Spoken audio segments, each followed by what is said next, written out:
Creatine लेने का आपको सबसे बेस्ट तरीका आज मैं आपको बताऊंगा और साथ ही बताऊंगा कि आप इसको किस तरीके से ले सकते हो कि जिससे मैक्सिमम एब्जॉर्प्शन रहे और बॉडी पे कोई भी साइड इफेक्ट्स ना दिखें।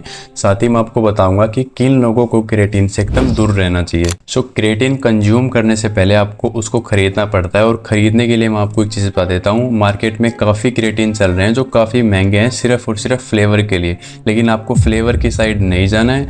आपको एक मीडियम डिसेंट सा क्रेटिन बाई करना है और 100 ग्राम क्रेटिन का प्राइस लगभग 300 से 350 के बीच ही रहता है।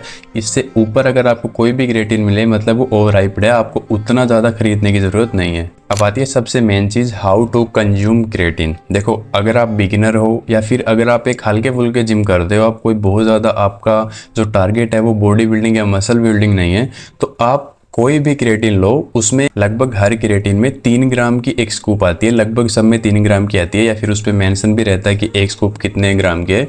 आपको एक ही स्कूप लेनी है, उससे ज़्यादा नहीं लेनी, क्योंकि आप बिगिनर हो, आपको ये नहीं पता कि वो किस तरीके से आपकी बॉडी पे रिएक्ट करेगा और आपने ना याद से पहले लिया। तो आपको डेली बेसिस पे एक स्कूप लेना ट्राई करना है, जिसमें लगभग 3 या 4 ग्राम क्रेटिन आपका रहता है। वीक में 7 दिन लेना है, ऐसे नहीं कि आज संडे में जिम नहीं गए तो क्रेटिन ना लो। अब बात आती है कि अगर आप बॉडी बिल्डिंग के तरीके से क्रेटिन को यूज़ करना चाहते हो तो आप कितना ले सकते हो। देखो, साइंस से कहता है कि 0.1 ग्राम आप ले सकते हो 1 किलो वेट पे, यानी अगर आपकी बॉडी का वेट 70 केजी है तो आपको 7 ग्राम क्रेटिन लेना चाहिए अगर आप सीरियस मसल बिल्डिंग की तरफ जा रहे हो तो। एंड अगर इसके एब्जॉर्प्शन की बात करें तो क्रेटिन आपको ट्राई करना है आप किसी भी कार्ब सोर्स के लिए लो, सबसे बेस्ट रहेगा बनाना।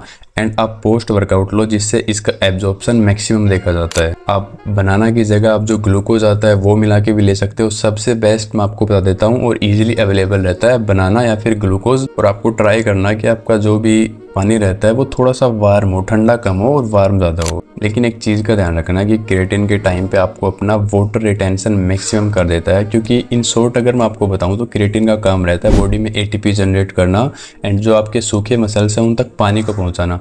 तो अगर आप पानी कम पीते हो तो आपकी बॉडी में डिहाइड्रेशन के चांसेस बढ़ जाते हैं, जिससे क्रैम्प आ सकते हैं या और भी आपको लीवर और किडनी रिलेटेड बीमारी हो सकती है। अब सबसे मेन चीज़ आती है कि क्रेटिन किसको नहीं लेना चाहिए। देखो, क्रेटिन आपको अगर आपकी किडनी रिलेटेड कोई बीमारी या लीवर रिलेटेड कोई बीमारी, आपको ब्लोटिंग इश्यू बहुत ज़्यादा रहते हैं, आपकी ऑलरेडी मेडिसिन चल रही है, तो आप बिल्कुल क्रेटिन को अवॉइड करो। आपको 2 ग्राम क्रेटिन भी नहीं लेना है। सेकेंडली, जिन लोगों को क्रैम्प्स बहुत ज़्यादा आते हैं, जिसका मतलब है उनकी बॉडी में ऑलरेडी पानी की कमी है, तो पहले आप उसको सही करो, अपनी डिहाइड्रेशन की जो कमज़ोरी है उसको पूरा करो।